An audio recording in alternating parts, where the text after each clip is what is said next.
There he is. What's happening, Carlo? How are you? I'm good.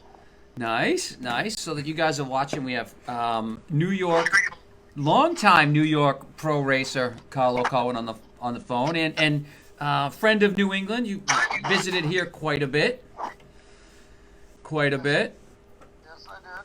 So how you doing, man? Your leg all healed up from that. You had a nasty break last year. Yeah, my hand came off the handlebar, Yeah. right off the takeoff of a jump, and my face went down on the crossbar, and kind of the last thing I remember. Oh. Not good. No, I know. I know. When I talked to you at Southwick, I think you were hanging around at the vet race a little bit. Either that or at the national. I bumped into you, and you were saying you were still limping quite a bit at that point. And it was a way you were still a ways off of doing pretty much anything then, because I think you got a rod in your leg now, right?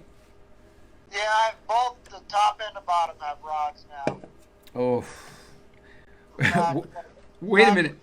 Giant Stadium back in, what was it, 1990. Yep. I broke the lower part of my leg, and they pinned it. They put a rod in it. They put pins on the bottom, and now I got a rod on the top. Well, matching hardware. That's just going to be matching set. Top and Matching bottom. hardware. Yeah, I don't think I can break it anymore now. Oh, don't say that. No, that's like the worst thing you can say. I'm knocking on some wood for you. Oh man, I know. We had talked last week a little bit here and there because we were supposed to have you on last week, and then we had the problem here with the gas leak. You were telling me, "Yep, that's okay. I'm just going out to split some wood." I'm like, "Holy cow, you're exercising. That's got to be some seriously good cardio and training." Yeah, it keeps me going all winter. Yep. You got to go out there and split some wood, get the fire going, and there's days where I hate it, but Yeah. it keeps me going.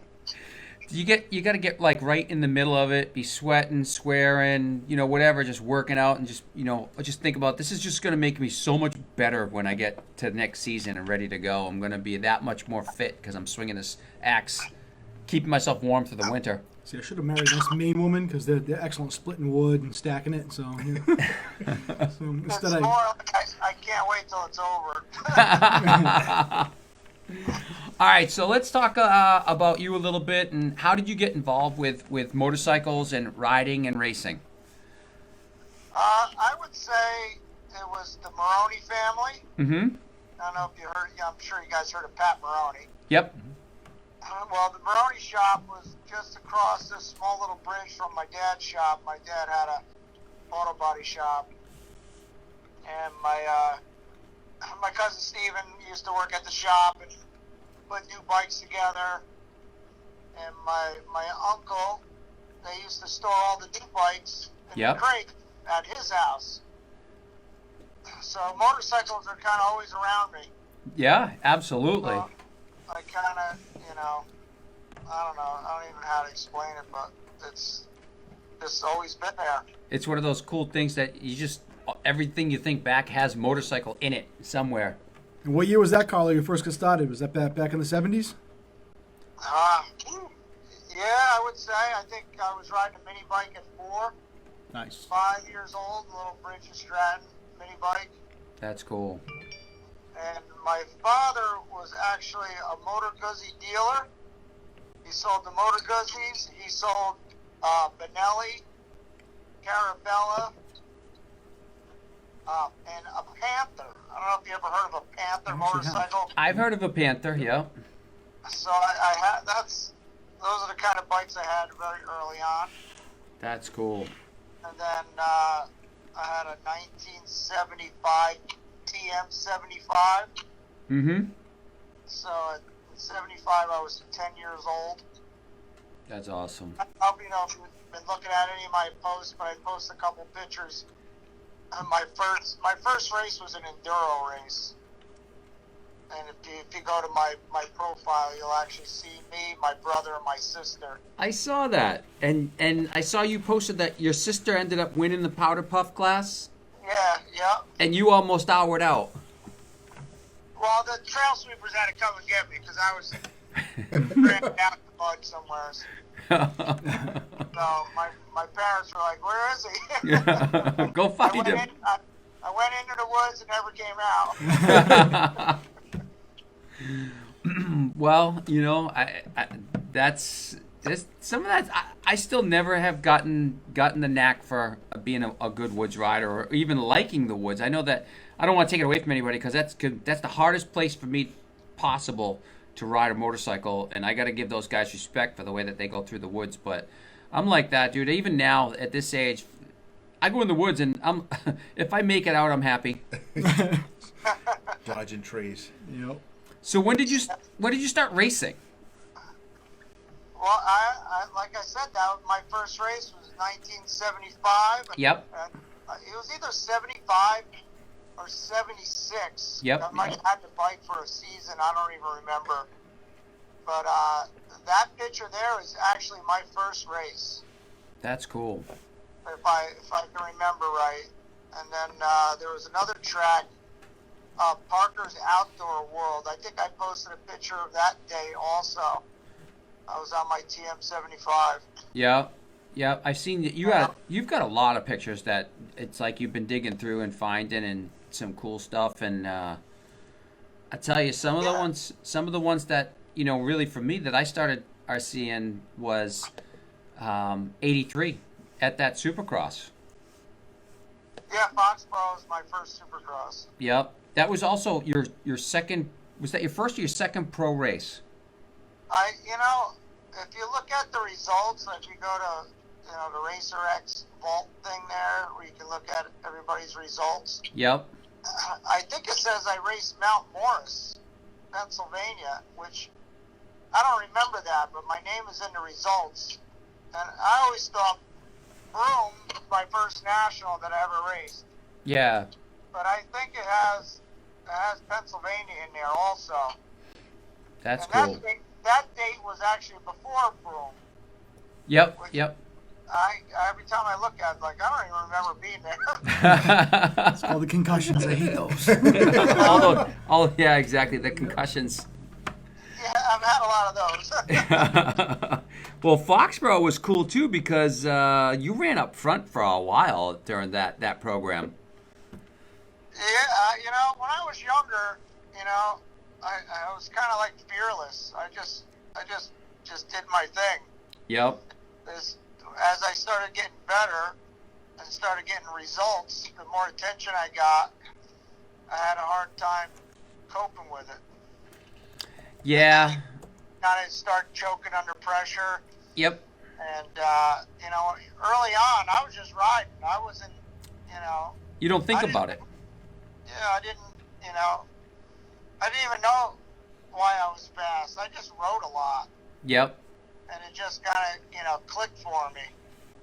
But, Yeah. I was just going, and I can still remember that day as I felt pretty confident on the starting line, and I had the far inside gate. I don't know how I got it, but I was, I just like, I got this. It kind of clicked, and before you know it, I was leading my heat race. That's cool. It is cool. And then I think I ended up fourth because Ronnie got by me, Cantalupi got by me, and Wardy got by me. Yep. And I got a fourth, and I was in the main event right out of the first heat race. Could you imagine that? Wow, that's crazy. How many riders? And you were in the 250 class too, right? Because back then they had the 250. Didn't they have the 500s? Oh no, wait, no, that was. I don't think they even had a 125 class. They didn't have a 125 class. Yeah, I think you're right. I think it was just the 250 class back then. So think about that. How many riders go to the main in their very first Supercross race ever with all the factory guys? That's crazy. Atrahan wants to know why they call him Mighty Mouse. Why they call you Art Trahan says, why do they call you Mighty Mouse? Must be a story there. Arthur drew that mouse on the top of my helmet, so I remember. the biggest gripe is he painted it upside down that day. Sounds like art, something he would do. I mean, it looked really good, but Mighty Mouse was upside down. So if you just think if you had done the Travis Pastrana backflip, it'd have been right side up. So you Well, just I got the picture to start at Southwick there, and you look at the picture, it looks awesome, but then that logo or that Mighty Mouse is upside down. that's cool. And Art was like, "Man, I can't believe it."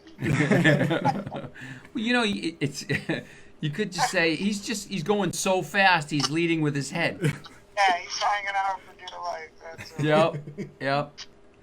Oh, that's cool. So I mean, you had come over to NESC quite a bit because I didn't really meet you, I don't think, until I was in the expert class already, like 88, 89.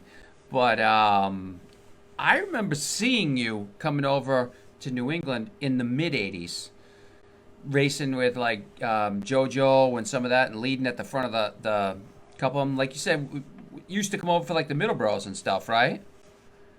I don't remember exactly when, but I know, like, our back in New York, our District 34 was we were AMA. Yep.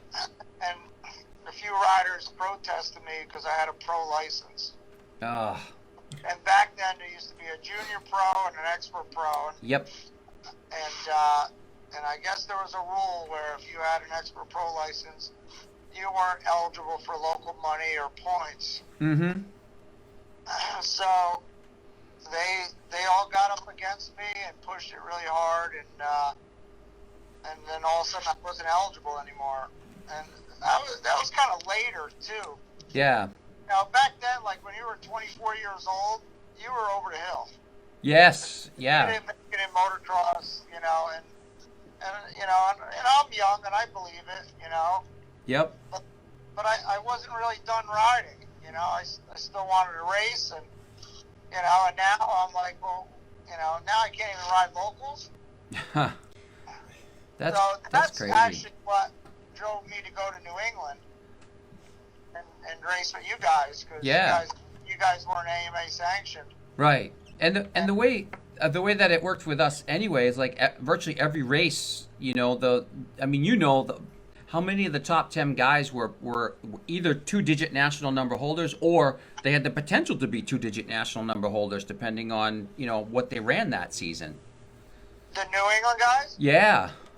Yeah, well, I always say, and I still say it today, that New England breeds champions. Hmm.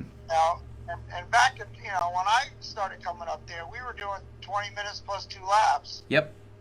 And, and your tracks are like way more labor intensive. Yes. Than our tracks. I can still run the top 5 at our expert classes. Oh, yeah. It's kind of like a super motard race. Well, let's just say, and I'll say this because I was there and I saw it. I think it was the vet race 2 years ago, when the first one that we had, when the 45 plus class went out. There was KJ on his Cowie 450. Tread was riding a KTM 450. Carl Valancourt was on a 450, and Dowdy. Oh, yeah. They were all on their 450s, and you were racing a 125 in that class because you were practicing for the national the next weekend for the 125 class.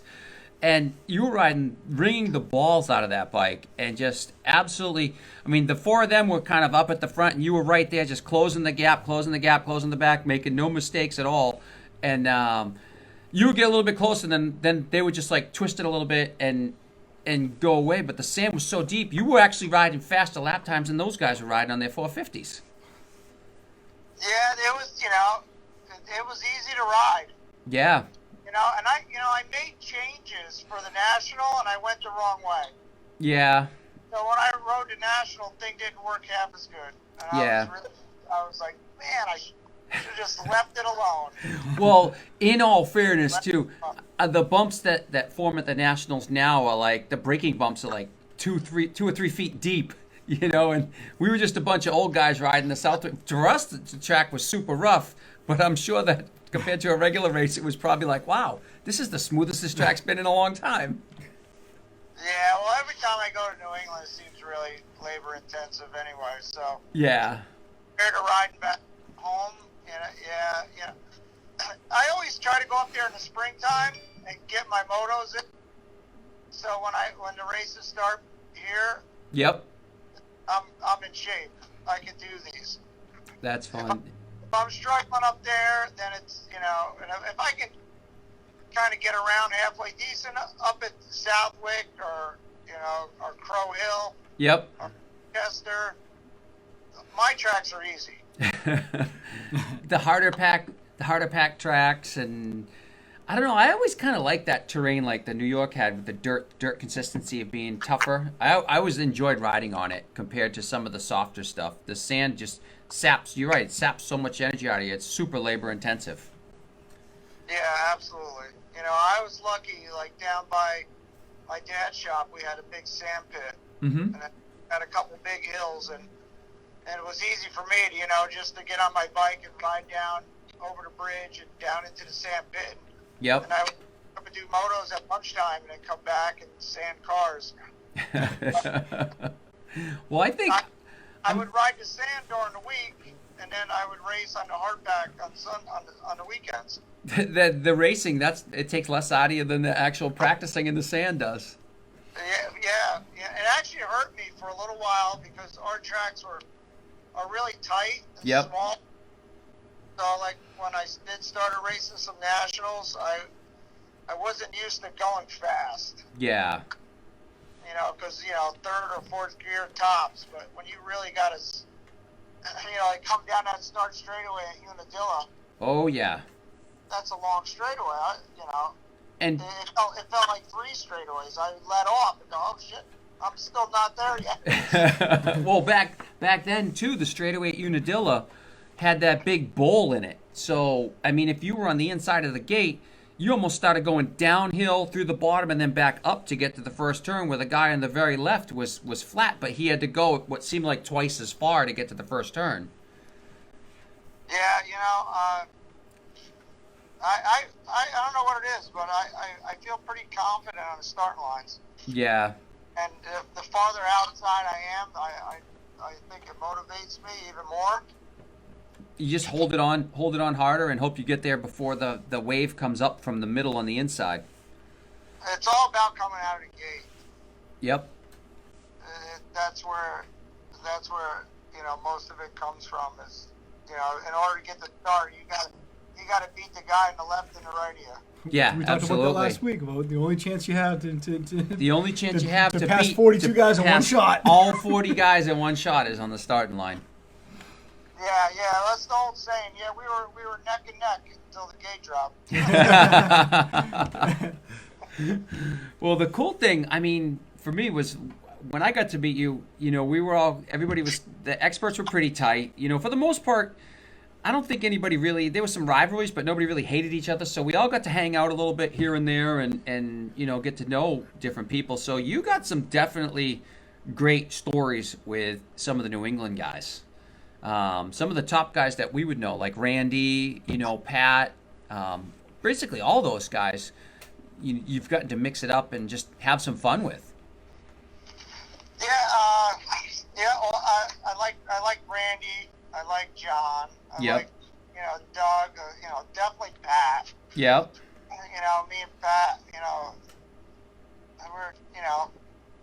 I remember going to Middleborough. Middleborough was the first 2 races were Middleborough. Yep. Of the season. And then we would go to Southwick, and then we go 2 more races at Middleborough. Yep. And so every time we rode Middleborough, they would change the direction of the track. Yep. So one weekend we would hang a hard right, and the next weekend we would go through the infield a little longer and then make the right a little farther down. Yep. And that would get us going on the track the other way. And, I remember that one weekend, me and Pat were, we were racing against each other. And we were racing into that first turn together. And I remember Pat, giving a little bit more gas. And I'm like, no way, I need a little bit more gas. And we went into the first turn, we hung a right, and we were going the wrong way. So literally, me and Pat kept going straight, and the whole class turned right behind us. And this is no lie. Yep. So Pat's in the lead, I'm second, and we just got our heads down and we're going. And we're The going. wrong direction. And we don't even notice. I didn't even notice. You know, the lines are all backwards. Yeah. I'm just going. And all of a sudden I notice Pat pick his head up. And he slows up. And I see him looking across the infield. I'm like, what's going on? So I pick my head up and I look. And if you hang a right at Middleborough, you're going to the other end of the track. Yeah. Right away. Yep. There's nobody's there. Yeah. Nobody's there. All I see is a cloud of dust on the other side of the track, and there's nobody behind us. and Pat's looking around, so I see Pat. He goes through the infield. I'm like, well, I'm following Pat. Me and Pat are going across the track. And he jumps into the pack at like 4th or 5th, and I'm like, I'm jumping in right here too. So we jump in, we're like 4th and 5th, and we just start going again, and then they red flagged it. You don't say. Shocker. So I remember we were going back to the starting line, and everybody's looking at us. Everybody was pissed off at us. Especially whoever it was that was leading the moto. Right. And we both have our heads down. We're like, oh shit. Don't look up. That's one of those times when you two have to get the whole shot in the restart, because you know that there's going to be a whole bunch of elbows coming in that first corner if you don't. Yeah. I don't even remember what happened that day. I just all I remember is that start. That was unbelievable. Me and Pat were freaking racing the wrong way. That's priceless. You come off at the end of the race and you're like, can you believe we did that? If you just got on at last and kind of worked your way up, they probably wouldn't have flagged the race. But you had to go jumping in at 4th. Well, we should have had the whole shot. Yeah. Yep. You just missed the turn. Kind of looked at it like, right, we docked ourselves a couple spots. Oh man. That's funny. Yeah, that was some day that day. You got some. You definitely, like I said, you and me were talking. Tell your Randy story. I like the Randy story. That's a pretty good one. Because you guys, the New England guys, you used to always have a mechanic in the mechanics area. Yep. Are you guys still doing that? For the most part, I think they do it, but not like we used to do it. I mean, everybody used to have somebody in the mechanics area with the pit board. And I think that they might still have some, but for the most part, the races are only a few laps. I think that Pat was saying that the expert races here are like 8 laps now, which is kind of absurd to me. That's still substantially shorter than what we were. Yeah, I mean, we were used to those 20+2s where you needed somebody out there with a stopwatch, with a pit board, somebody that was looking for other riders coming through the pack in different positions where you were. If you could pick up somewhere in another section of the track, we had to have it. And I know you had your wife, and at the time, Marie was my girlfriend. She was the one that was out there with the pit board. We used to have quite the group of people that were in that mechanics area in the middle of a moto. Yeah, well, it made a difference.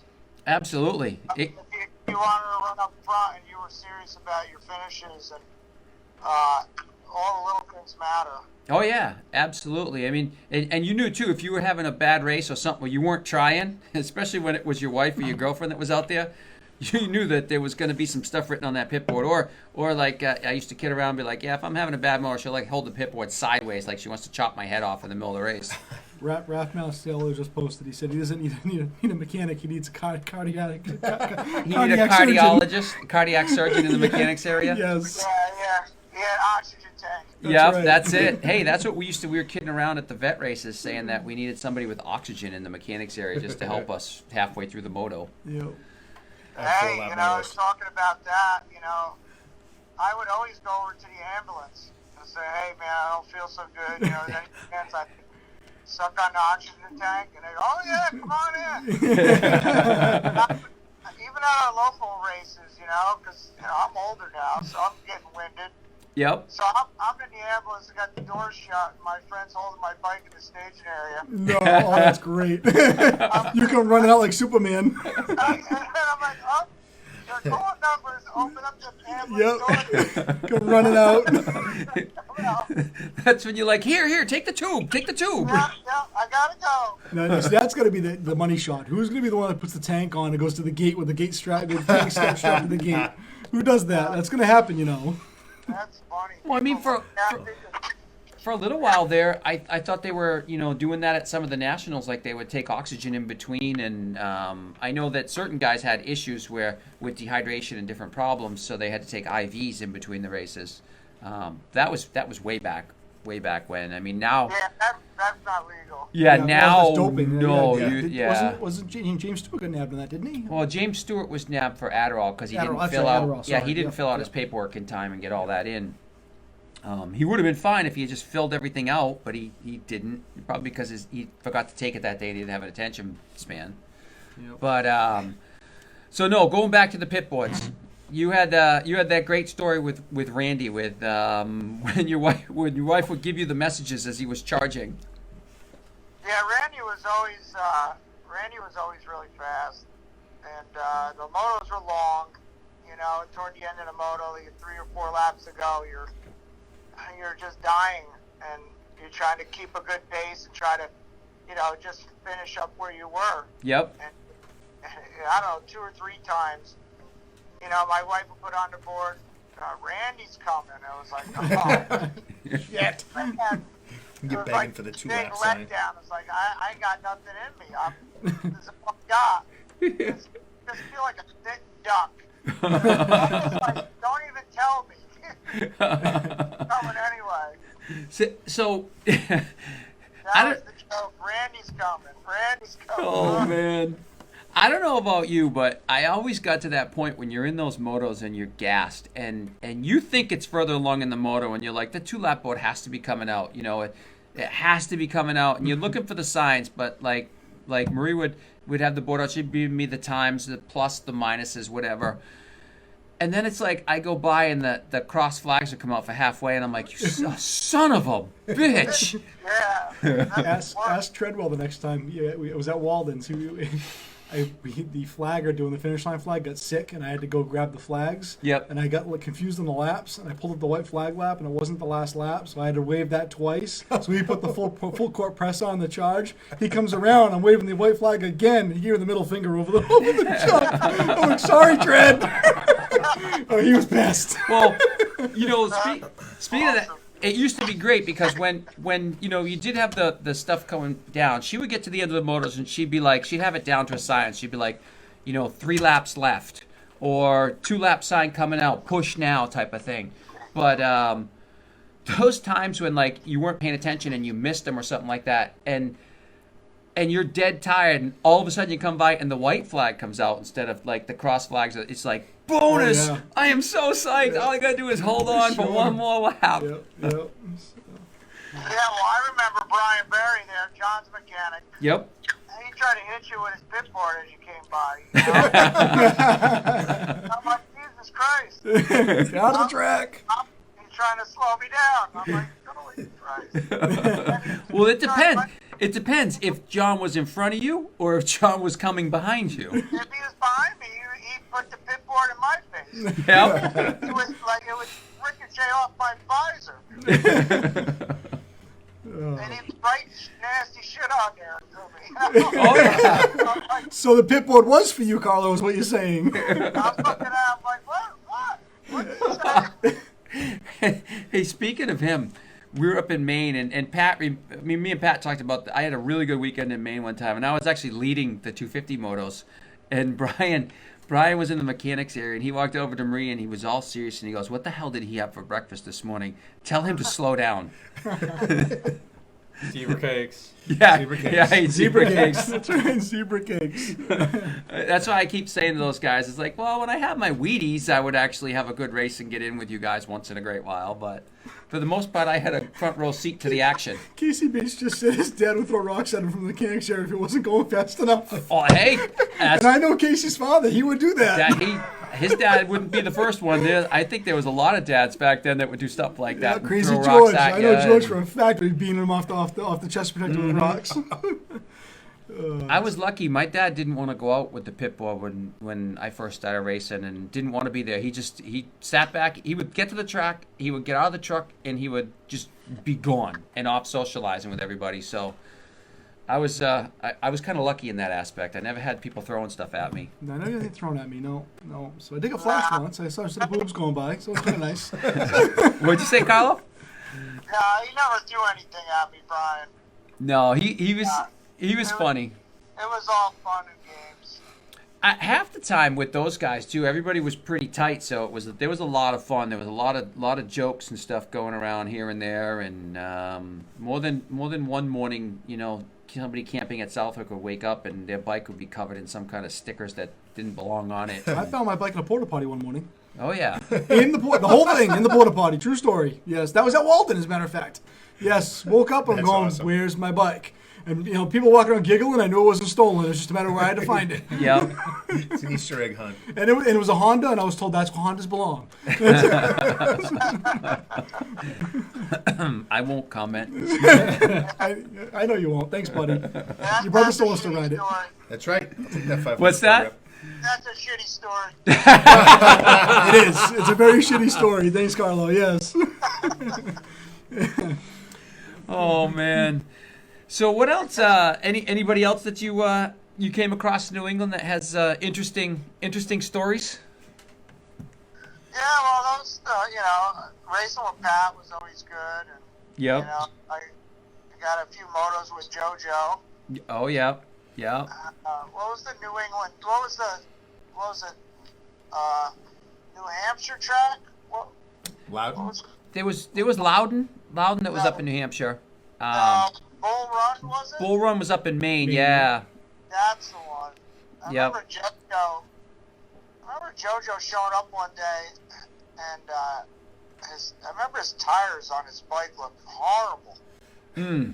Remember they were like, he just showed up out of the blue. Yep. Tires look all dry rotted, and he was flying that day. I couldn't believe it. And I remember him coming down. He had that big downhill, and you did a hairpin and motor right back up. Yep. I think that was Devil's Drop. Yeah, I think it was Devil's yeah. Drop. They called And it. I remember JoJo yelling at me coming down the hill. Go along, coming by.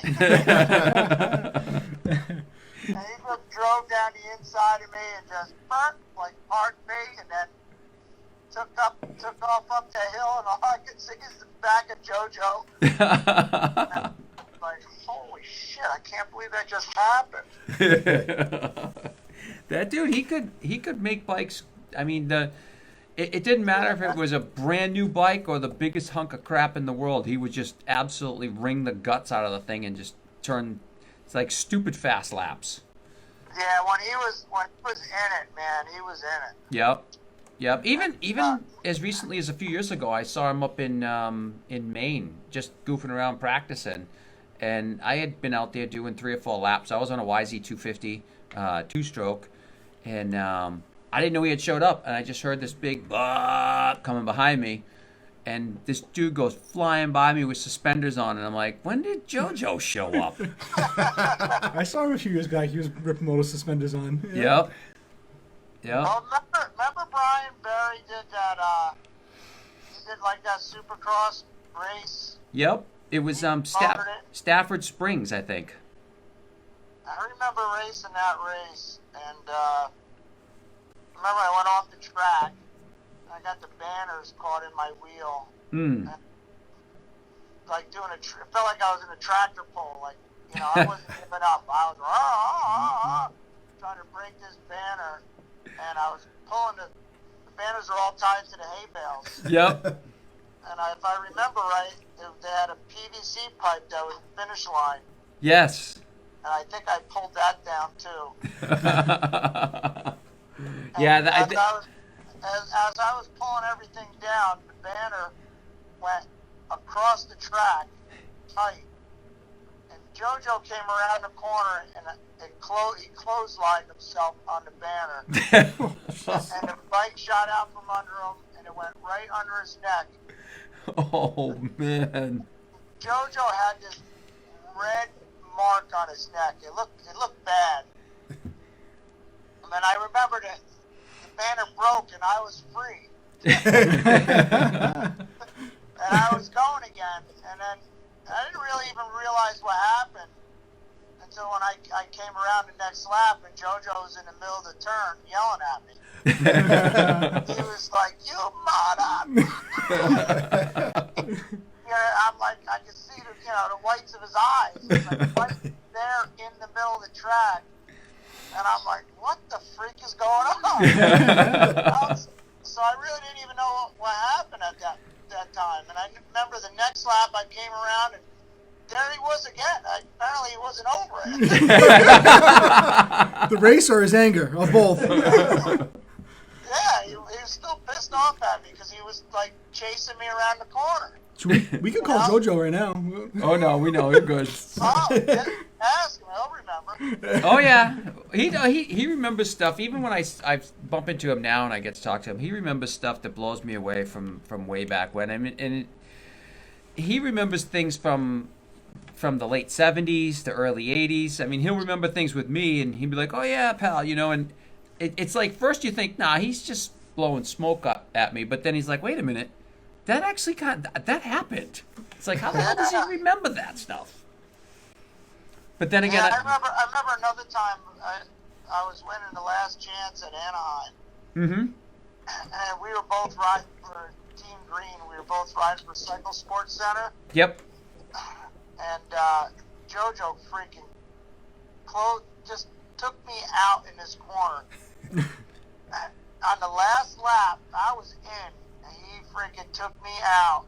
And we were both riding for the same team. We were both in the same trailer, the same motorhome, the same everything. Oh. So he qualifies. I'm out. And he was like, "Oh, Carlo, I'm sorry, Carlo. I had to do what I had to do." I'm like, Jesus Christ, George, you're about to kill me. But you drive, and I remember we did Anaheim. We left Gainesville, Florida, because it was like the last race of the Florida Winter Am. Yep. And I drive all the way across country and in the motorhome with Chris Coleman. Yep. I remember Chris. And, we drove all the way to California, and JoJo flew out there. So we about freaking kill ourselves and get there, and he flies in and freaking takes me out in the last chance, and he's in the main, and I'm not. That's how I was gonna say. He showed up. He was well rested. Yes. I was so mad. Yep. Absolutely. How you getting your bike home? Yeah. Yeah, I delivered his bike, That's when you like, cut the fuel line or something like that. So the next race. Yeah. Oh man. So back on a couple of other things, I was gonna say, you've had a couple people in your corner for a long time. A couple people that I got to meet Jeff Conboy at one of the vet races and through the group and things like that. But John Slater, we've actually had John Slater on the show, and I know you've had those two guys in your corner for a long time now. Yeah, well, Jeff definitely. John a little bit later on. Yeah. I know John a while. John was always, John always had a really good idea with his Slater skins. Yes. And he hooked me up once for arena cross, and I'm trying to remember, New Haven, Connecticut. Yep. That was down in New Haven. Yep. And he would go around to local businesses and get sponsors for us, and letter up his skins, and he'd give me, I think if I remember, he got me like $500 start money. Oh, that's cool. Nice.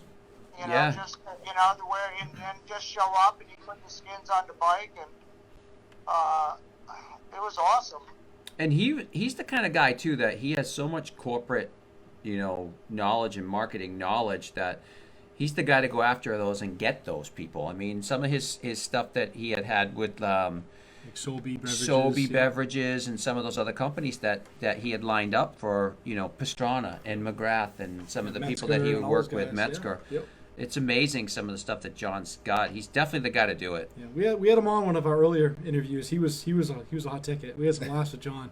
So some of his stories were great. Classic John. That's what I like the best about John. It's fun to be around him. It is. Yep. It is. Even just having him on the phone and just talking to him, he's a blast. It was like a 2-hour show. We laughed for probably an hour and a half of that. We were in stitches. Yeah. The story he told about what's his name? He was hanging out the window with the Slater skins going down the highway. Yeah. I forget now, but It's a Suzuki I know guy. the one. DaCosta. So DaCosta. DaCosta. Yeah, DaCosta on the highway, and he was hanging out going, "You gotta stop. We gotta talk." Yeah, look at these skins. You gotta talk. Yeah, we gotta talk. I got skins. You need them. No, that's cool. That's Yeah, cool. and even Jeff Tomboy. I've known Jeff for a long time. And I don't know how, you were just saying you just kind of really met him the last couple of years. I just met him. I mean, I didn't really know him before because of, I had stopped racing, so I was kind of away from it. And then when I kind of stumbled onto this group deal on Facebook, Jeff joined in. He started looking at some of the pictures and realized that a lot of the guys that I knew from around here also knew Jeff and how good Jeff actually was.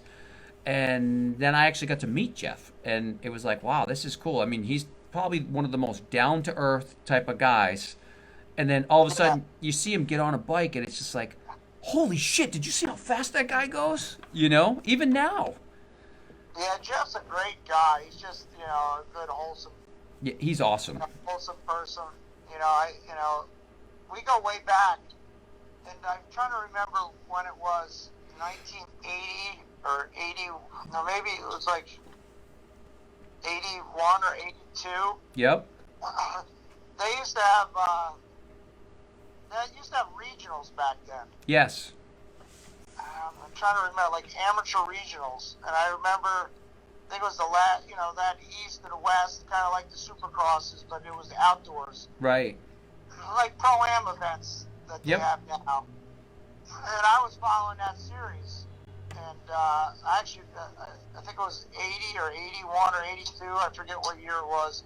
I was the East Coast regional champion for I don't know if it was just the expert class back then. Yeah. And I remember going to one of the races, and Jeff came with me, and maybe Maryland or something like that. I forget what track Yep. it was. Yep. And I remember we were like 3/4 of the way there, and I looked at Jeff and I went, "Holy shit, Jeff! I forgot my gear." And I'm just a kid, Mm-hmm. How old was I? 81. Oh. I was 16, 17 years old, Yep. and at that age you forget everything, So he's like, "What? Are you kidding me?" I'm like, "Nope, it's still sitting in the garage, the whole bag." Holy shit! So we were pretty much there. So when we got there, we went to a local motorcycle shop, and we told him our story, and he goes, "We know this guy, he's racing the race there, I'll give you his number, and maybe he can help you out." So, and I forget who it was now. Jeff might remember. But we hooked up with somebody. He goes, "Yeah, I'll help you out." He gave us his address. We went to his house. He gave me pants. He gave me boots. He gave me everything. That's cool. Wow. But I had his name and number on my jersey. The funny thing was he was the top rider at that track. That's awesome. The last person I passed was him. So Jeff was like, I just would have liked to seen his face when he saw his name and number Go past him. Go by him. Yep. That is funny. Like, holy shit! What's the chances of that happening? Right? That's awesome. So That is too funny. I won that race, and the guy that gave me his gear, he got second. Yeah. Well, that was like we were racing up at Derby one weekend. It's like the second year of NEMX. And you know Heath Francois, obviously. I do, his yeah. dad. So Heath used to pack the trailer and everything. It was a long ride, 3.5 hours. And Derby's out in the middle of nowhere. There's no Oh, bike yeah. shop for 2 miles. Not 200 for probably 2 hours. We go all the way up there, and it's Friday night before, and everyone's unpacking everything. All of a sudden, there's yelling and screaming. I go over, and I said, Dean, what's the matter? He goes, I asked my kid to do one thing, pack my shit. He goes, he's got all his own gear, forgets all of mine on the driveway. He goes, he's been here for 2 days, I can't ride. I'm like, Dean, relax, my gear that'll fit you. So, That's cool, though. I mean, the motocross crowd is so cool because you know that there's always somebody there that's got something that can help you out. Right, I mean, if you've traveled all the way, you're going to ride. Don't worry. We're going to find you a bike and gear. Don't worry. I do like that with Carlo, though, and adding insult to injury and passing the guy Oh, yeah, with with his own name on the number on the back. Did you wave at least, Carlo? Did you turn around and give him a thumbs up? Yeah, I didn't even realize it, until after. He was like, what the freak? I should have lent that guy my gear. Hey, Carlo, Ralph Masiello wants to know, you still riding Englishtown at all? I haven't been there in a while. No? I haven't been to the new track. Yeah. I Yeah. know Rich Trevelise, he's asked me a couple times, but I just haven't made it down there.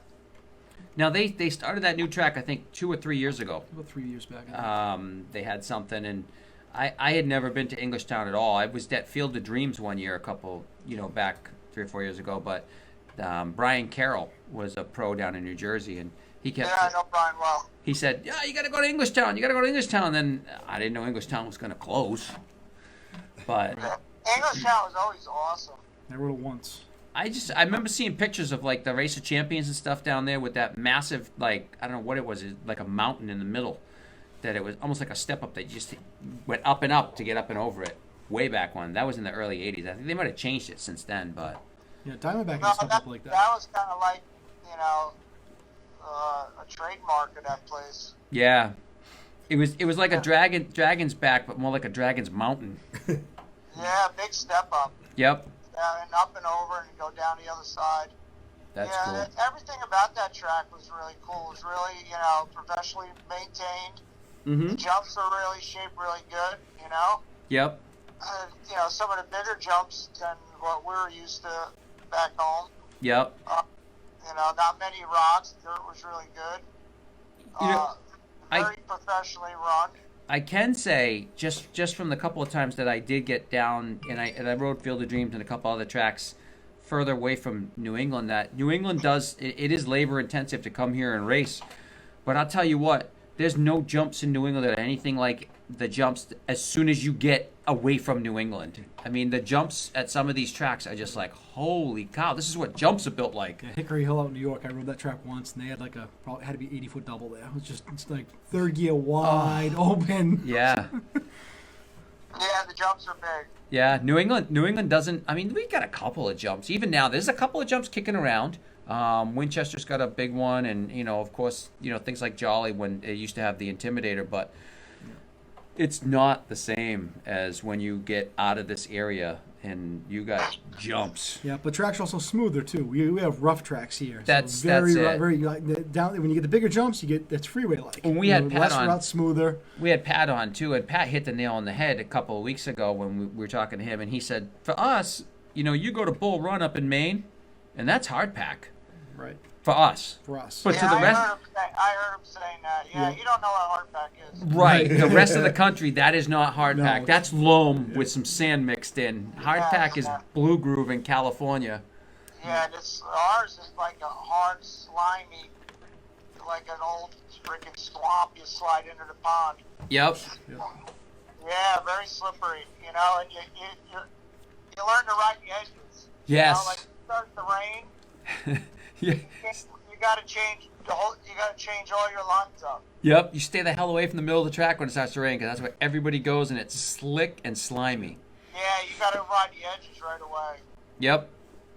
That's a big key of is when you're racing is you always got your eye on your traction. Yep. Instead of the guy in front of you, you better look at what you're riding over. Yep. Yep. Yeah, because a good chance if you're looking at the guy in front of you, you're going to be on the ground with him.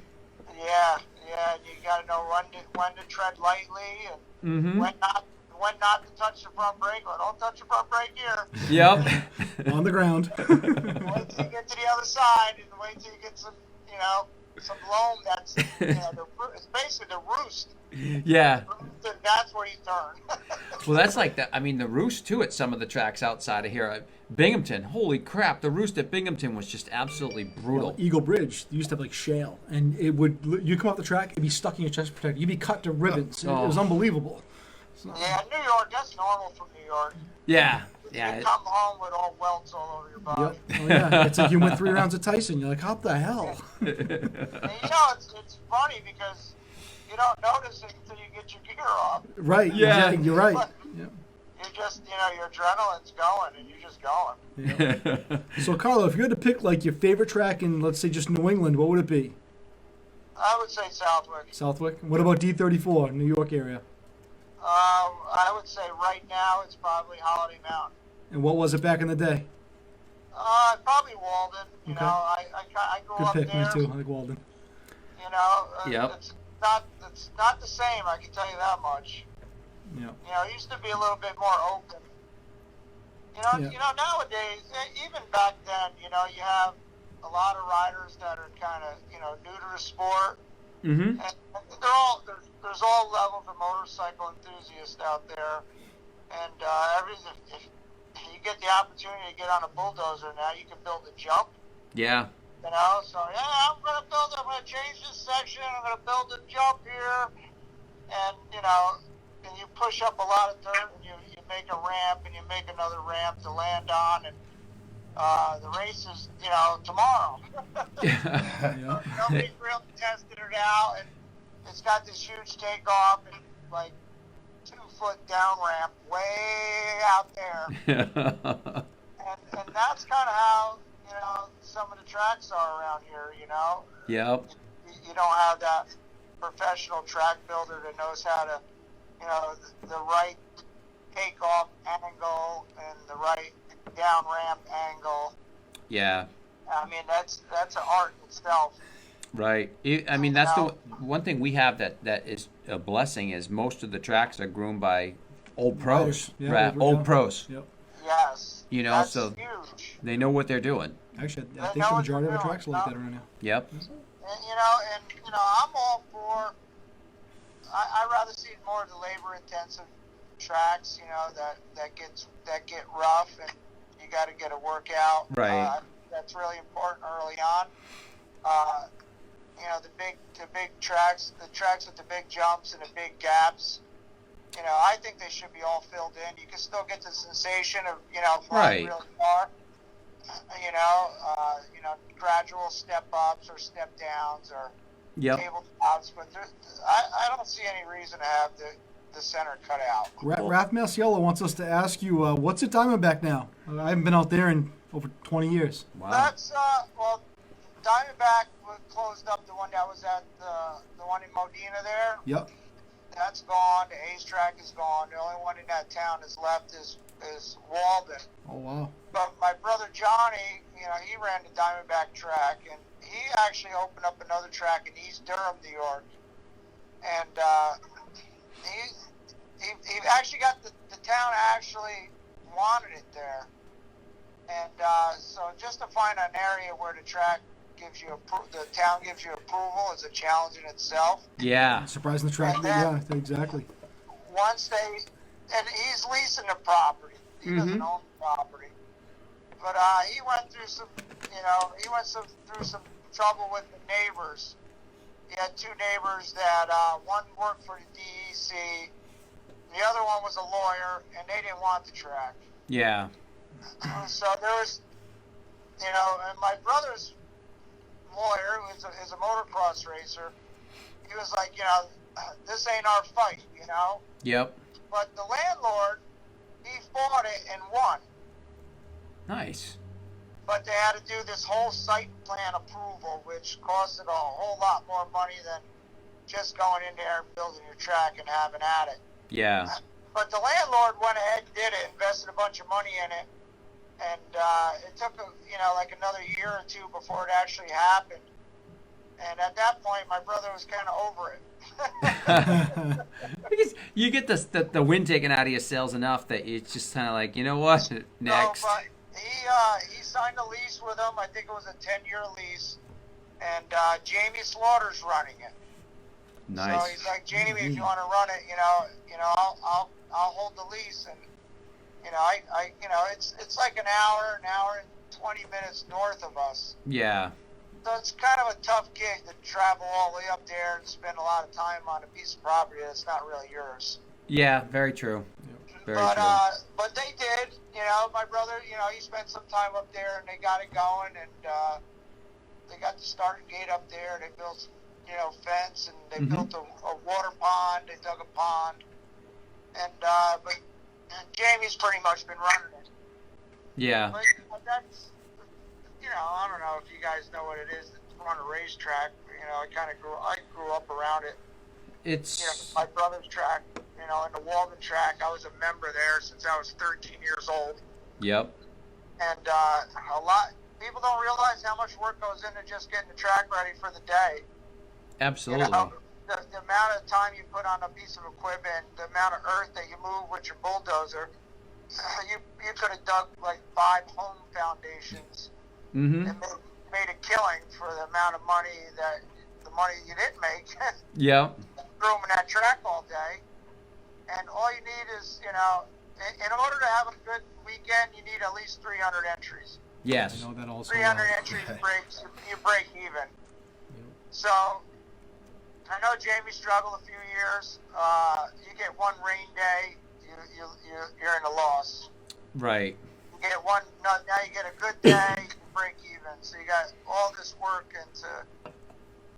So I know he's, some days, some seasons you do better than others. Yeah, It's a lot of work. this season's gonna make or break a lot of people with tracks. Unfortunately. Yeah, because and Jamie, he's our chairman of our sports committee, Yep, I know he's in charge of that MSC. and he's got his heart and soul into it. He loves it, Yep.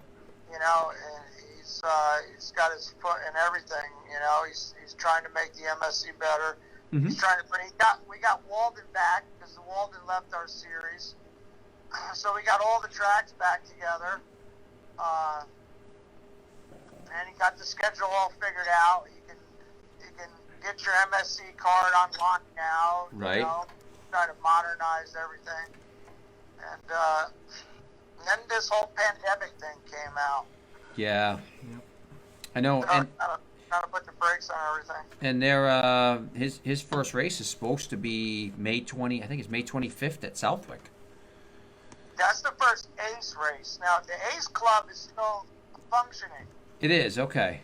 So, but they're doing the races with the Johnsons up at Southwick. Okay.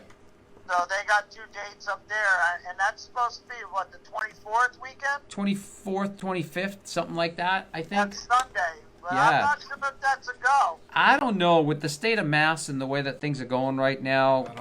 As of midnight tonight, we have the mandatory mask law that's going into effect. And then we have stay at home is been pushed to the 18th. So who knows? I mean, at this particular point, we can only speculate on when we could even think about getting back to a track. But if any indication of the last 8 weeks, we know it's going to cancel. But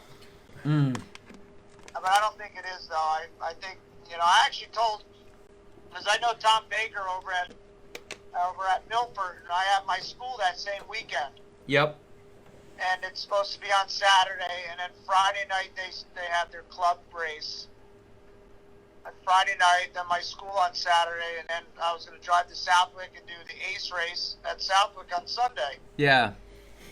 And talking to Tom, he goes, as far as Connecticut's, we're supposed to be, open and able to run our practices. Mm-hmm.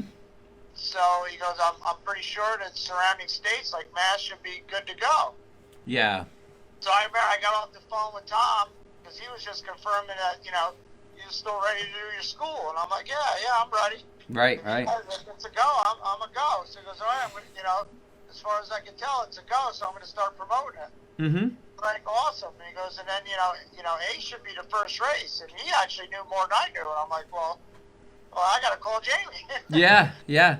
So I got on the phone with Jamie, and he was like, He goes, I don't think so. But and a couple days later, he goes, yeah. He goes, it looks like it's a go. And then, like a week ago, he goes, no, I don't think it's a go. Yeah, I think it's just crazy. It's different. Who knows what's going to happen? This is such different times right now than any one of us have ever seen. Yes. You know. Yeah, I'm kind of lucky. I have a small track at my house. It's kind of like a little overgrown arena cross track. Yep. So I can still teach at my house. I get a couple students a week. Nice. And the Walden track is literally 10 minutes from my house. Yep. So, and I know Joey Howell there. Joey's he's the vice president over there. He lets me go over there as a guest. I go over there on Wednesdays, every other Wednesday. So I've been able to ride. And then the other track is Holiday Mountain. Yep. And their track, they try to run every one of the 2 days of the weekend. Yep. It's only kind of open to members. Yeah. So you can, they have open practice, but they have it for, you can get a membership. So he's got it where he does a morning session and an afternoon session. He tries to keep everybody, that Right. social distancing, everybody away from each other. Yep. But, I think I've been there the last 3 weekends, and it's been awesome. That's cool. I did see some footage from down there. I mean, that place looks great.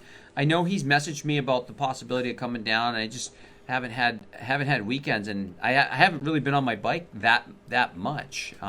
When he was messaging me last year to come down, we had so much going on that we couldn't get a weekend to go, because it is for us from my house. I think it's about 5.5 hours to get down there. And that sounds like a normal Mike Treadwell run to the races. Doesn't it? Do you remember when he was living in Maine and coming down and going to the races every weekend in New England? It'd just be like, dude, you're driving like 5 hours to go to Middleborough. Holy cow. Crazy. Yeah, that was insane. I every weekend, 6 hours. Yep. Crazy. How do you do that? I mean, I was 3.5 hours in Middleborough, and I was freaking thought that was far. Yep, I know. And you had the black, it was a black van, right? That black Ford Econoline, the extended van. Yeah. So it's like, it was always like, that was the way to go, because you could keep everything contained, and it was just like a shell driving down the highway. But you start getting into, I remember for 1 year, Mike had he had a blue Astro van pulling a trailer, and it was just like, holy cow, the Astro van itself with a 6-cylinder in it. I can't imagine pulling a trailer. I remember going to Middleborough, you had to take 84 all the way till it ended. Yep. Then we had to take the, Mass Pike, wasn't it? You had to go the Mass Pike east to 495 and then go. And then you couldn't go straight there. You had to go all the way north and then drive south down, 495 or something? Yep. And I remember that last little bit of strip. My wife would always drive the morning, going to the races. I would drive coming home. Yep. We were going to Middleborough one day, and I'm like, Bria, I said, you're going too slow. We're going to wait. She started speeding, and all of a sudden, woo! And we were pulled over on the side of the road, and the riders are going by, beeping the horn. Well, when you had 37 on the back of the van, we all knew who it was. He was so mad at me because I was egging her on. You're going too slow. That's funny. Yeah, she was pissed. That was like the only ticket she ever had. Well, that's good, though. That's a good story, at least. Yep. So we've had you on for like an hour now. Isn't it amazing how fast it goes? It goes, Pat, the funny thing was, 2 weeks ago when you had Pat on, Yep. I fell asleep to listening to Pat. Rockabye Pat. I'm like, how creepy is that? Well, you could tell him that's payback for freaking leading you through the first turn the wrong way at Middleborough all those years ago. We've had some fun guests on, yourself included, Carlo. It's been a hell of over a year now we've been doing this, 46 episodes. Yep. Wow, that's pretty awesome. So before we let you go, anybody you want to thank? I thank you guys. Sure. No, we I appreciate you coming that. on. Maroney's. Yep. They've been really, good to me over the years. Jeff Comboy, he's always helped me out. Absolutely. Flying gear, what's his name there? I met. I'm drawing a blank. What's the fly gear representative? Oh, through WPS, right? Yeah, he's the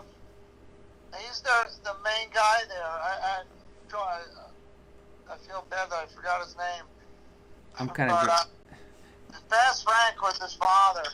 Yeah. And I met, and now his son did really good in professional racing. I don't know why I'm drawing a blank, but It happens. Blame the concussions. This year he sent me a helmet, boots, my pants, my jerseys. Cool. He's helped me out the last couple of years with my fly gear. Yep. His father, Frank, they're from Florida, and I met them back in like 1980, 84. Wow. 84, and Frank I remember him, he was an AMA track official, and he would get me on the Daytona Supercross track, and he would get me on there early, and we walked the track, and kind of had like all access pass with Frank, and That's cool. I feel bad that I forgot his name. How crazy is that? That's all right. It happens. We'll no throw worries. it up. We'll figure it out. We'll figure post it it out. up. We'll post it. Yeah, he's awesome, and his son's really awesome. His son does really good in professional racing up until he retired, and then got hooked up with Fly. So yeah, those guys are awesome. I like to thank Fly. Those guys are good. Maroney Cycle. Cool. Decal Works hooked me up with my stuff this year also. Yep, So yep. I look fast anyway. There you go. Hey, you're still fast. I've seen you the last couple of years. You're very fast. There's a lot of old fast guys out there. That's yep. And Pirelli tires, they helped me out too, so they're really cool. So I see the Pirelli guys at the Nationals. They always hook me up. They hook my son up, so that's awesome. That's great. Cool. You want to go ahead and thank JoJo for taking you out again in that Anaheim race? Yeah, I think I got even with him. I clotheslined him. That's right. That's right, because that happened the next. I think it happened the year after. Yeah, so we're good. I like that. Perfect. Oh, that's awesome. Well, I'm glad that you came on, and I appreciate all the stories and the moto history and knowledge that we talk about. And you might be a future guest too. We've had repeat offenders on the show. Oh no. And thank you for posting all that stuff too, because as we find our old stuff and get it up and get it out online, it's really cool to see. Yeah. Oh, Jason Thomas. Jason There it Thomas, is, yes. JT. Ah. Jason Thomas. There it is. Just texted me. Thank you, Yeah. Jimmy. Oh, Pat Barton just logged on. We got another hour to go. Pat just joined. Pat just joined the show. Should we? Yeah. Now, who did you fall asleep to again last week? You said somebody sang you to sleep, Carlo. Yeah, he sang me to sleep, all right. Poor Pat joins late. Right when Carlo's getting ready to hang up, he logs in. Yeah, it reminded me when I raced with him. Oh, God. Awesome. All right, man. I appreciate it. Thank you very much. No, thanks, Jim. Thanks, Dave. No problem, Carlo. Thank you very much. Have a great night, and we'll be bumping into you somewhere along the way, hopefully. Pat just posted. What did I miss? Okay, Pat, you gotta hit the rewind button, buddy. You came up a lot in this episode. Oh, you missed it all, Pat. He did. It was good too. He missed the first turn. He missed the first turn. That's right. He missed the first turn. Tell him he's going the wrong way in the track. Oh, man. Awesome. Have a great night, Carlo. All right, we'll be in touch, bud. Take it easy. Thanks. All right, thank you. Bye. Bye. Oh, Carlo, that definitely goes down as one of the good interviews. He was funny. he's He great. was Carlo's funny. an awesome dude. Yeah, definitely good.